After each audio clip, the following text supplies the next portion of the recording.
let me just quickly cover about the Palo Alto. So Palo Alto is a next generation firewall. Okay, it's a market leader nowadays, and it does provide many features which usually other firewall also providing, but it has uh, advanced feature, we can say, that is the single pass parallel processing things, which is making this firewall is very quick.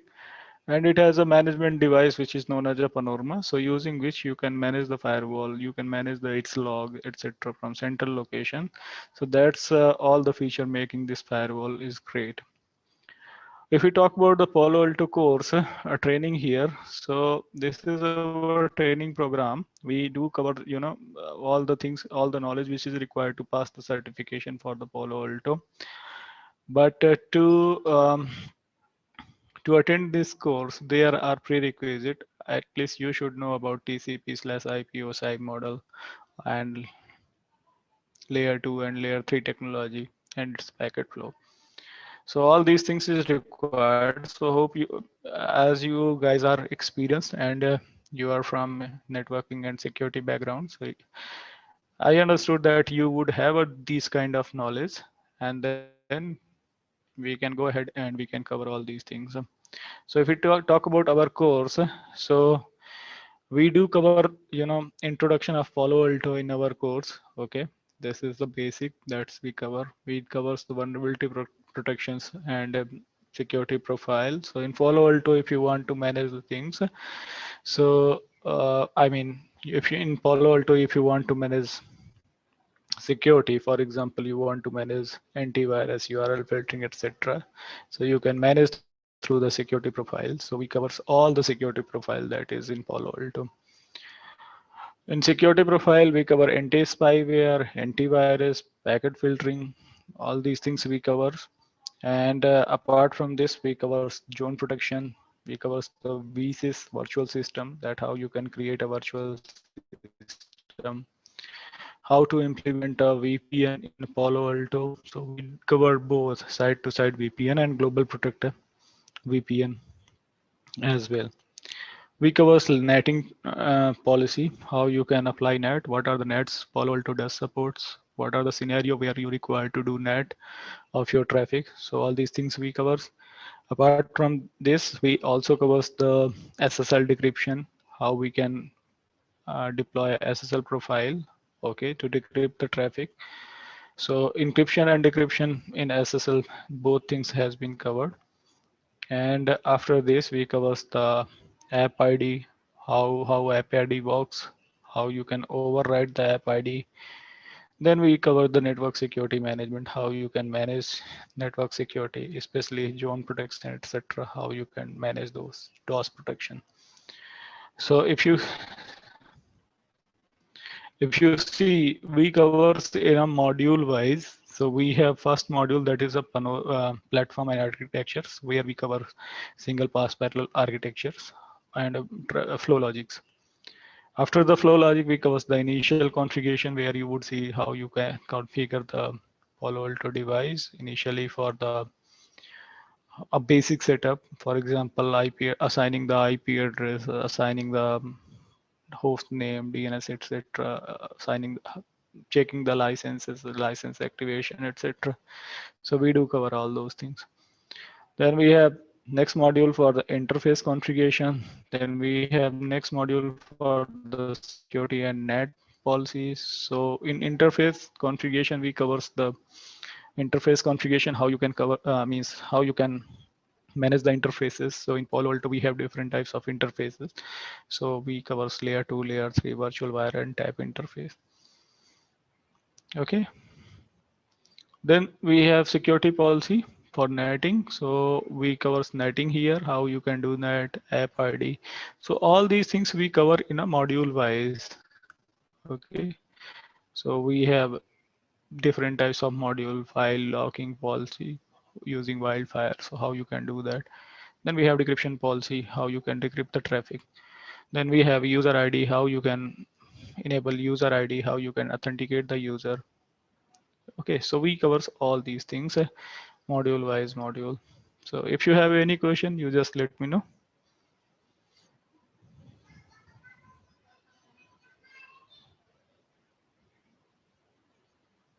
No? Okay, so let me just run quickly one slide, and that would be really helpful to understand Palo Alto. So here we are covering PC and SA course, and the benefit of this course, if you done all these things, so you would be validating your ability to configure Palo Alto device, okay, where you can configure user ID, app ID, policies, content ID, etc. So in Palo Alto, we have different certification. One is a PC SSA, PC NSA, and PC NSC. So this is, beginner level certification. Then uh, this is the middle level certification, and this is the expert level certification. Then if we talk about Palo Alto, so Palo Alto is top nowadays. And if we talk about why we should choose a Palo Alto, so we have multiple features in a Palo Alto. First, it is a market leader. So now nowadays you can see lot of organization is moved on the Palo Alto. So if you go anywhere in any organization or in any enterprise, so basically you would get their Palo Alto firewall. Okay, that's why this is very important to learn about this particular firewall, because nowadays all organization are using, and it's the most demanded in the market. The next feature, it's a next generation firewall. So if you talk about the next generation firewall, so next generation firewall is going to provide, you know, multiple capability. It is able to filter the URL. It is able to filter the antivirus.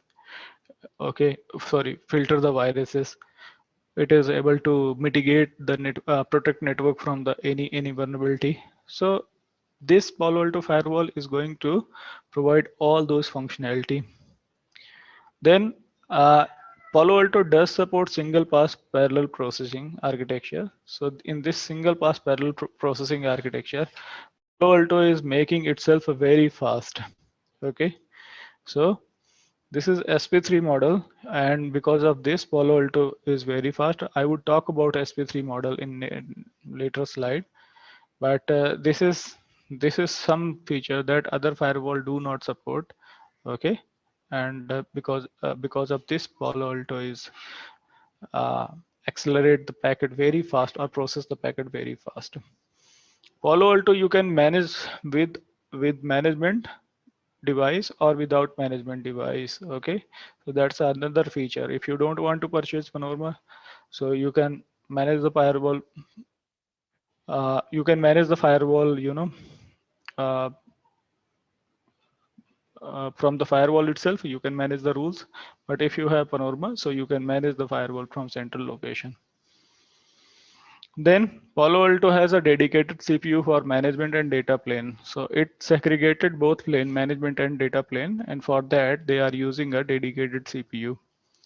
And this is why the Palo Alto, if there is any attack happen on the data plane, so management plane would be safe, because they are using a different CPU, a dedicated CPU for management port.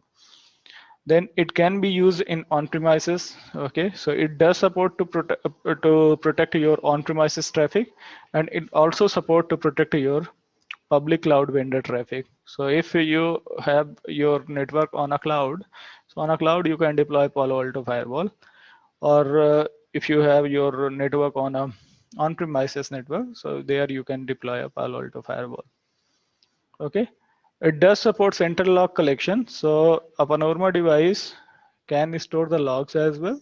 So all the device could send the logs to Panorama, and you can manage the logs from central location. Any questions so far?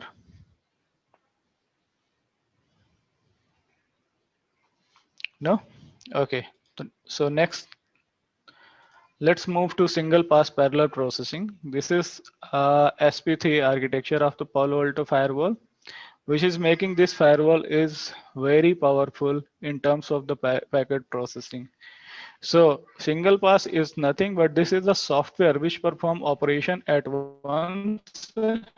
Okay, So let's say this is a single pass software which performs all the operation at once. For example, it looks for the policy engine, it looks for the app ID, user ID, content ID, and networking one by one.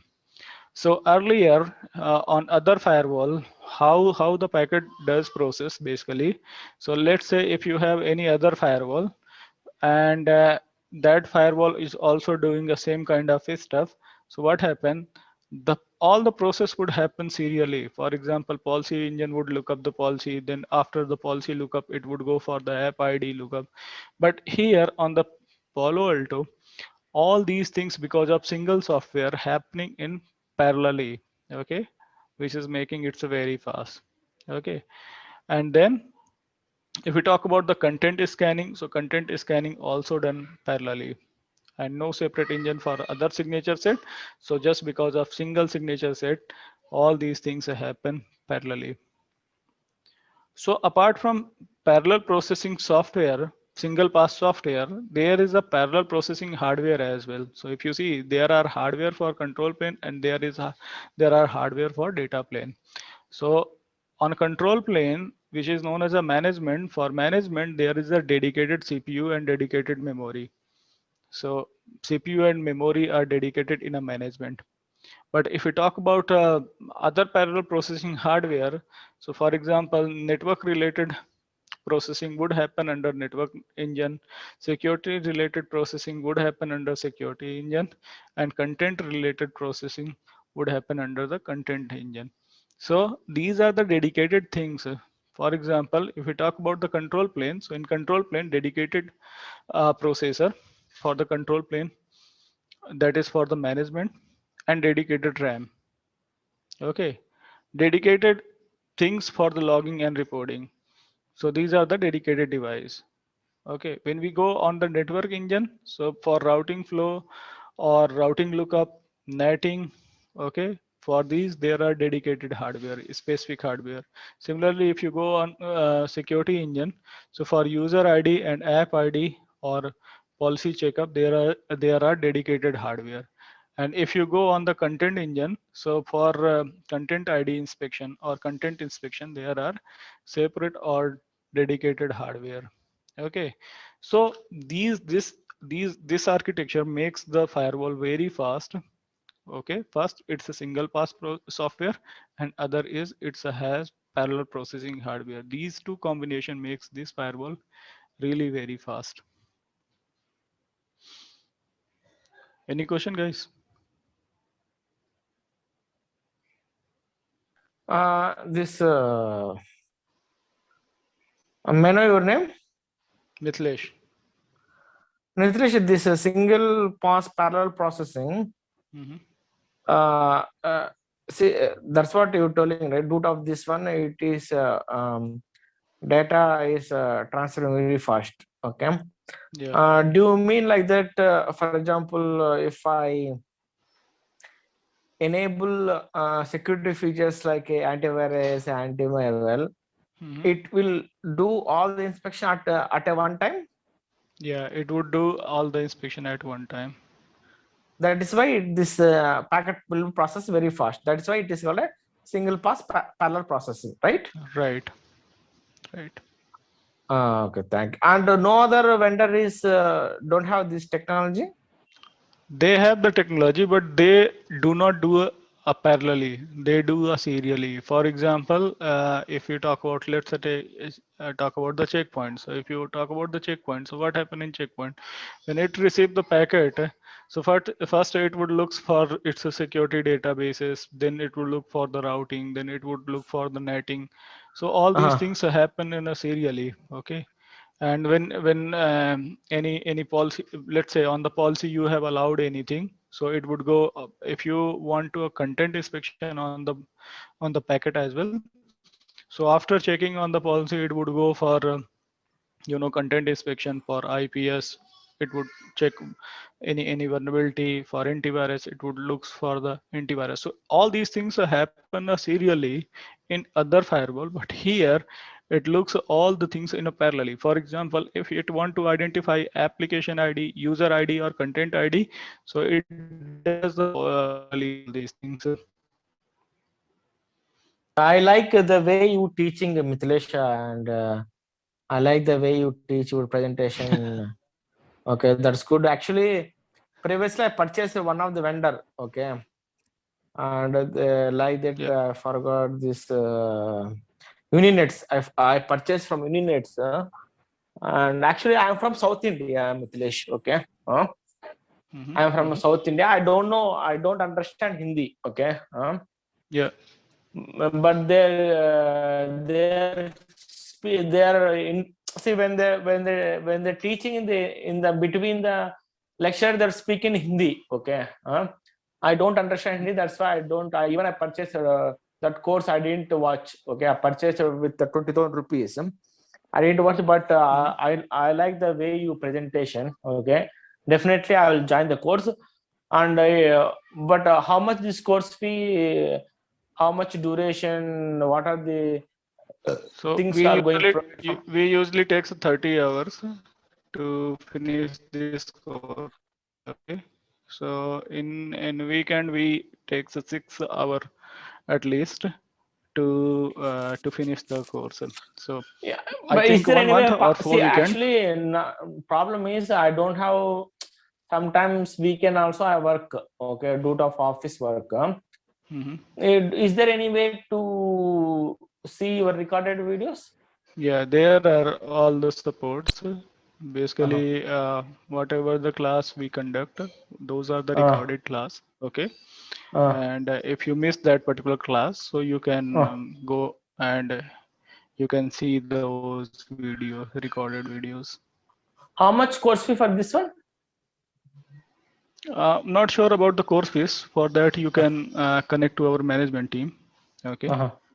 So I'm not aware about the course fees. So definitely you can connect our management team. They will Uh-huh. help you out you in course fees. Okay, okay, Mithilesh.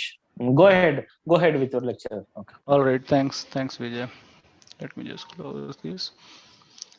Now moving to next one, and let's talk about the policy processing. Okay, how does Palo Alto process the policy? Hi Vijay, your video is on Vijay. Thanks. So yeah, so if we talk about the packet flow and policy checking, how does Palo Alto do? So it do in 5 steps. Okay, first it's go for the initial packet process. After initial packet process, it goes for the security pre-policy check. Then it would looks for the application. Then it would looks for the security final security policy, and then it would do the post policy checking. So these are the 5 steps on which Palo Alto firewall process the packet. So when let's say on the Palo Alto packet reach, so it start initial packet processing. In initial packet processing, it looks for the source zone and source IP address and then user ID. So let's say uh, if let's say your packet hits what zone, it hits inside zone. So on the packet, it would check that the packet which is coming to the Palo Alto firewall, whether on that packet zone is present or not, whether source IP is present or not, and whether user ID present or not. So if anything is missing, let's say zone is missing or IP address is missing or user ID is missing, then Palo Alto would consider that this is the bogus packet and this would discard the packet. Okay. But let's say if everything is present, that means a correct packet, and then it would looks for the policy based forwarding. Okay, so if it would in the policy based forwarding, it looks for this packet whether any special treatment is required or just normal, it should forward normally. Okay, so here it would look for the routing actually. Then the packet would reach in next stage where it would check for the destination zone, and after destination zone it would look for the NAT policy, whether on the packet NAT is required or not. So after checking all these things, it would go for the next step, step number 2. And in step number 2, it would check for the security pre-policy, where it would check whether on the packet, let's say you are sending packet on port number 80. So it would check whether port number 80 is allowed or not. So if it is allowed, so it would create a session. Once session is created, it would go for the third step. In third step, it would look for the application. It would check whether packet is encrypted or not. Okay, so let's say you are not sending on packet on port number 80, but you are sending on 443. So basically 443 is SSL kind of traffic, right? So it would check, okay, this packet is encrypted. So on this packet, decryption is required. Okay, why it is required? Because you need to check whether on the packet there is any malicious content or not. So it would check whether packet is encrypted. If encrypted, so it would check for the decryption policy. Then it would check that this 443 is actually belongs from which application. Basically here it would looks for the app ID. So here it would looks for the app ID. Okay, so if I app ID is, let's say app ID is present, so it is next step. But before app ID, sometimes we used to override the application ID. Okay, so to customize for the customized application. So if there is any app override application ID we have created, then it would looks for the override application ID. If not, then it would go and check for the application ID. So let's say you have mentioned that this is the SSL application, or let's say this is a web traffic, web browsing traffic. So it would identify the application. Okay, because a firewall is a application aware firewall. After identifying application, it would looks for the next step. That's a fourth step, where it would check the security policy. On the security policy, whether you have allowed the SSL traffic or not. So if you have allowed, that's fine. And then it would go for the security profile checkup. So actually here, all those things checked. What all those things check? Here it would check for the antivirus, anti-spyware. It would check for the file checking would happen. So whatever the security policy you have applied, okay, total we have 7 security policy. So if you have applied those 7 security profiles, then it would check one by one, I mean parallelly all those things. And once your packet is passed through the security profile, security checks, then it would go for the post packet processing. So here it has decrypted the packet. Now it need to re-encrypt, because now it would be sent over the transit. So that's why it would re-encrypt the traffic. After re-encrypting, it would apply the NAT, then it would forward the packet. So these are the 5 steps using which Palo Alto process the traffic. Okay. Any question, guys? All right. Let me just You clear. now you told about how this packet flow when the packet entered the firewall. That is what you explained, right? Yeah. As Yes. I think this is a little bit confused only. Uh, do you have any diagrams such as things so that you can understand the things better way? Yeah. There is a Did you one share the detail screen? Did you share the screen? Because I didn't see any shared screen. I shared. You're not able to see? Ah, okay. Now I can see. Sorry, I got yeah. Okay. So this is the packet flow which I talked. Initial packet processing, security policy, application, and this is a post security policy, and this is final packet processing. So there are 5 steps actually.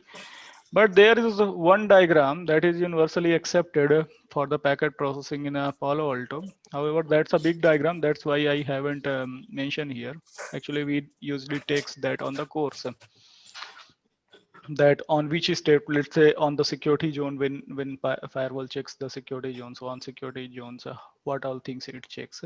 So yes, there is a detailed diagram that we can cover in a course actually.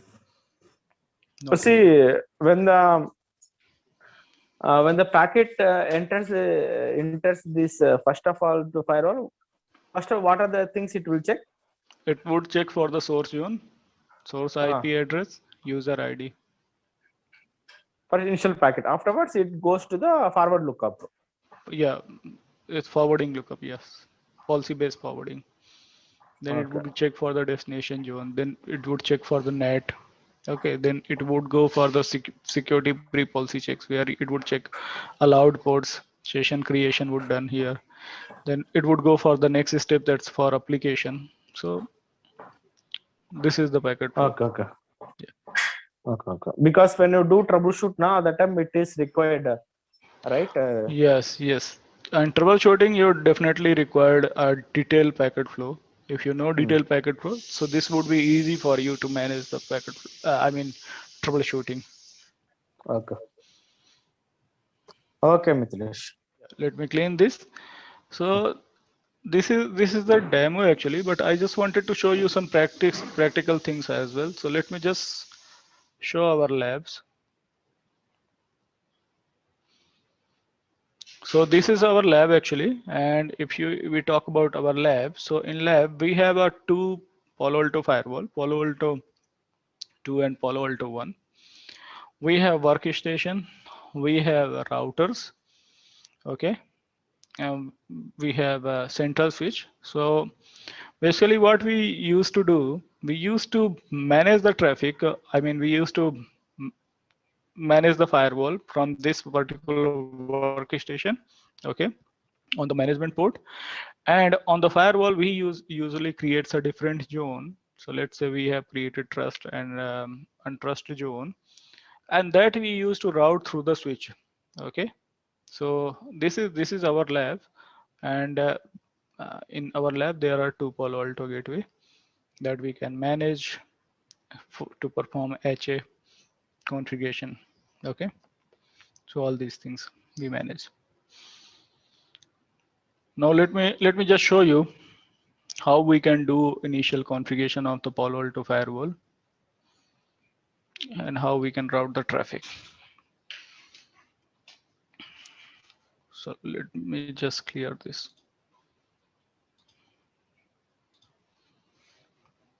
So basically, if you want to manage our firewall, so let's say you have purchased a first firewall, and in initial purchasing, you need to do some setup after the installation of the firewall on the data center after mounting this. So let's say this is my firewall, which I just want to manage. And this is newly set up firewall. So first of all, we need to assign the management IP. So let's log in here and let's assign the management IP.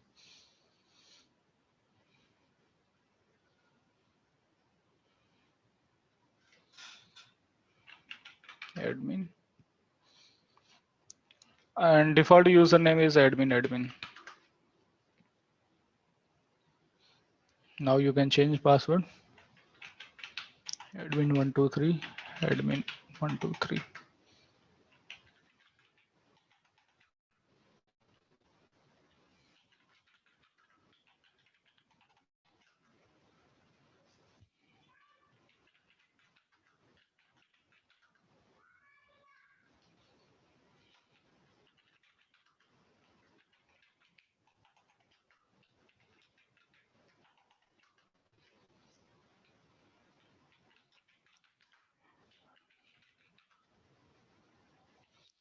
Okay, let me decide some other password. Test at the rate 123. Test at the rate 123. Come on. Test at the rate 123. I think it requires some minimum eight minimum characters. Yeah, I maybe. think so. A Just a minimum moment. eight minimum, because it will not take simple passwords Yeah, with a capital letter with special letters like that. yeah, I did the same. Okay, now it takes. So I put test at the rate 123, the password. Okay, so this is a Palo Alto console, and using this console, you can assign the IP address. Okay, so if you want to assign a IP address, so we need to assign IP address to management interface. So if you see, this is and I would assign IP address to this one. So there is a to assign the IP address to the management interface. So there is a set command. Using this, you can set the command, set the IP address. But when you run on this prompt, Okay, so it would not run. So definitely you need to move on the configuration prompt. So when you run the configure command, so you are on configuration prompt, and over here you can set the IP address. So let's go and run the set device config system IP dash address,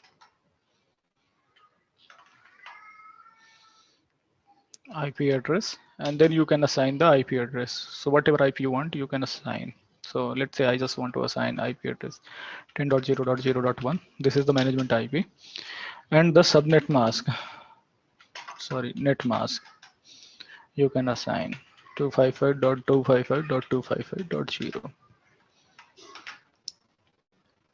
Okay, after this, you need to make this IP address static. By default, this is a dynamic. So when you restart your device, what would happen?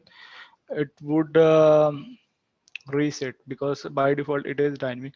So you need to make this static. So you can run the command set device config system type static. Okay. Now you can commit your changes. If you want to save your changes, you can commit it.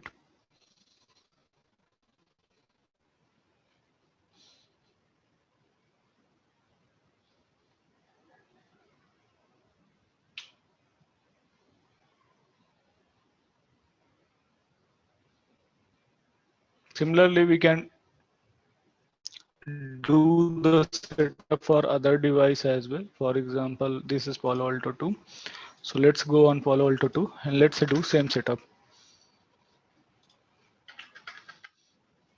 Okay. Admin is the username, password is admin. It would ask old password, admin, and then new password. Test @ 123. Test @ 123. Let's go to configure mode and then assign interface password management. Interface IP address. So set device config system type static, where you can define the static IP address, and then you can assign IP address. Set device config system IPv system IP dash address, and then you can assign IP address 10.0.0.2 net mask 255.255.255.0, and you can save the configuration using commit command.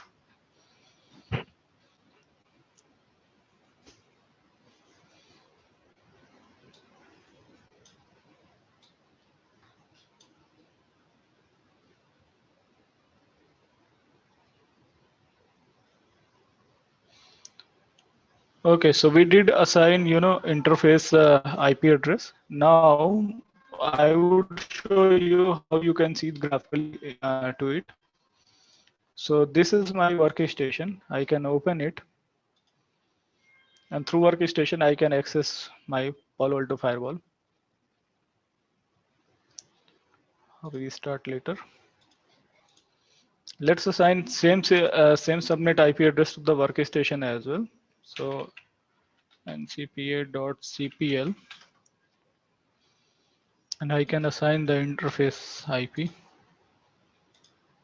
to this workstation.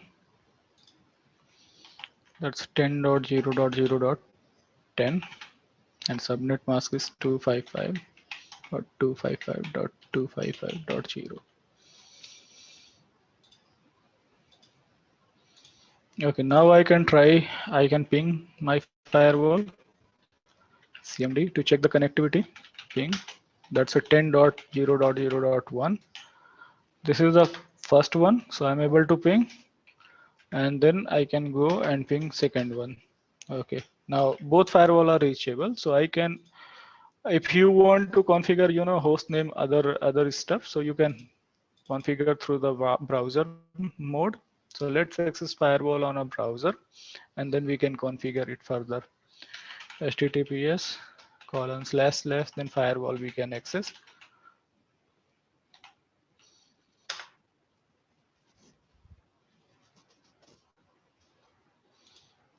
Go to advanced, proceed.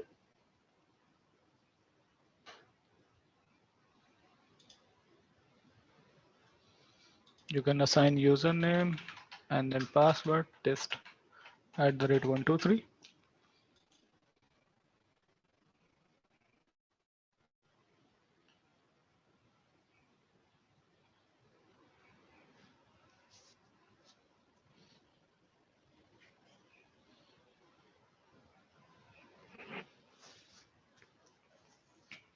Okay guys, so this is the dashboard of the firewall. Here you can see all the things. You can see the device name on the dashboard. You can see the management IP, management subnet mask. If there is IP version 6 is defined, so you can see. Okay, if there is any gateway defined, you can see. The important thing, you can see the model number of your Palo Alto. So let's say you want to see the what it is installed on the physical hardware or software. I mean on virtual machine. So here by the model number you can check. So by default here is showing the PAVM. That means this is installed on the virtual machine. You can see the serial number, but serial number you would only see if this is activated. After this, there are CPU ID, licenses. So right now, none of the license is activated. That's why here it is showing none.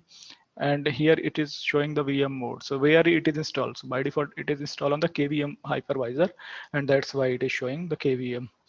Then here you can see the software version. So this is the Panorama OS version, sorry, Pan OS version. Okay, so it is 9.0.4. Here you can see global protect agent. So if the global protect agent is uploaded, so you can see right now I don't have. Then there is a application version. You can see all those details over here on the this option. Okay. Apart from this, if you want to see the system resources, so here you can see your management plane CPU uses and the data plane CPU uses. So right now only we are just we don't have any utilization of data plane CPU because none of the data is passing through this firewall, but I'm accessing the firewall using a management plane. So you can see the utilization of management plane of the CPU. Then you can see the session count. So maximum session it can support 1248 this particular VM. However, the actual firewall would be supporting more session. So you can see the session count is 0 right now. Okay, apart from this, you can see some logs as well. So who logged on the firewall? So you can see that admin user logged through CLI. So first of all, I access the firewall using CLI, and then I access the firewall using a web console. So here you can see the login. Then any other data log or system logs you can see. So data logs, I don't have any data logs, but yes, I have a system log. So I tried to access firewall using HTTPS so that you can see. And I tried to install the configuration so that you can see right here. So all the logs you can see. And what are the commands we run? So all those commands you can see. So this is the dashboard where you can see lot of information. These are the general information that you can see. Apart from dashboard, there is an application command and control center. So here, if any data is passing through your firewall, so basically it would be able to see, show you some information about the data. For example, you can see the network activity, that which top user is trying to access what application, all those things you can see. User activity you can see. Okay, threat activity you can see. However, I don't have any traffic right now on the firewall, that's why I'm not able to see, but you would able to see that what file it has blocked, what threats it has detected most. So all those things you can see, and here you can select the time for which you want to show all information. Let's say you someone says, okay, tell me what's the last 10 days 30 days uses of the application. So you can select this, you can go to the network activity, and here you can see all the information. So this application command and control center is really very helpful if you want to see some information. Then there is a monitoring tab. So using this, you can monitor the traffic. So if you want to see the traffic is passing through your firewall or not, whether firewall is dropping any traffic, so that you can see under the traffic log. There are threat logs. So if there is anything just blocked because of viruses, because of vulnerability signature detection, so you can see under the threats. Then URL filtering, if there is any URL is getting blocked, so it will show here. So monitoring is very important tab where we use to this tab on a regular basis to monitor the traffic. If you want to check anything, so for troubleshooting purpose, we can use a monitoring tab. For example, let's say any user came to us and he's saying that his traffic is getting dropped on the firewall. Okay. However, he is just suspecting that file traffic is getting dropped on the firewall because he is not able to make the connection to the server. Then what you would check, you would go under the monitoring and you would check the traffic between source and destination. So here you can put some filter for the source and then destination, and then you can check. You have monitoring tab. Using this tab, you can also do the packet capture. You can also see any existing sessions. So right now nothing is passing through the firewall. That's why we are not able to see.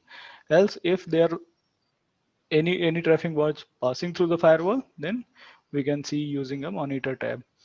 Then we have policy tab. Using this tab, we can create a policy. So we can create a security policy, net policy, quality of services, okay, QS policy, policy based forwarding. So all these kind of policy we can create through security policy. So by default on Palo Alto Firewall, there are two types of policy. These are the default policy that you are seeing. One is the intra-zone policy and the other is the inter-zone policy. Okay. So intra-zone policy is saying that any traffic is going through the firewall. Okay. Sorry, any traffic which is on same zone, that is by default allowed. Okay, so let's say you are sending any traffic from the same zone. Your source zone is, let's say, trust, and destination zone is also trust. So by default, traffic is allowed. Okay, because these are the intra-zone traffic. But let's say you are sending any traffic on the trust from trust zone to untrust. Okay, so that's a inter-zone policy between these two different zones, and by default your traffic is not allowed, traffic is blocked. So intra-zone, on the same zone traffic is allowed, on different zone traffic is not allowed. So that's the policy. And if you want to create more policy, so you can create a more policy using by clicking on add, and then you can create a policy. So if you see policy creation, so how you can create policy in journal tab, you can define a policy name, for example, XYZ, a policy name. On source, you can define a source zone. So let's say if you have any source zone, you can define a source zone. If not, then you can create a zone as well. So if you don't have a zone, so you can create a zone. So right now I don't have a zone, but if there would have zone, I could select a zone, source zone. Then on user, I could select a user, and on destination, we can select a destination zone. And then we on the application here, we can define the application. For example, I just want to allow Zoom traffic. So I would select a Zoom, and then this is the application. If I just want to specify any ports, so we can specify the port as well. For example, I can select some services, and then there is option on action. Here are the security profile by default. So if you have any security profile, for example, if you have antivirus profile and vulnerability profile, so all those profile you can apply, and here you can define the action whether you want to allow or drop the connection. Okay, so this is how you can create a security policy using a policy tab.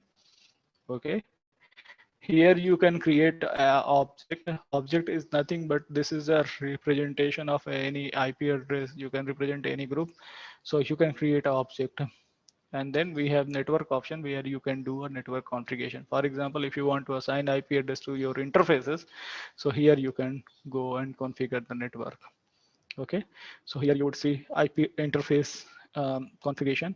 You can configure the zone, you can configure the VLAN, you can configure the virtual router. So all these things you can do.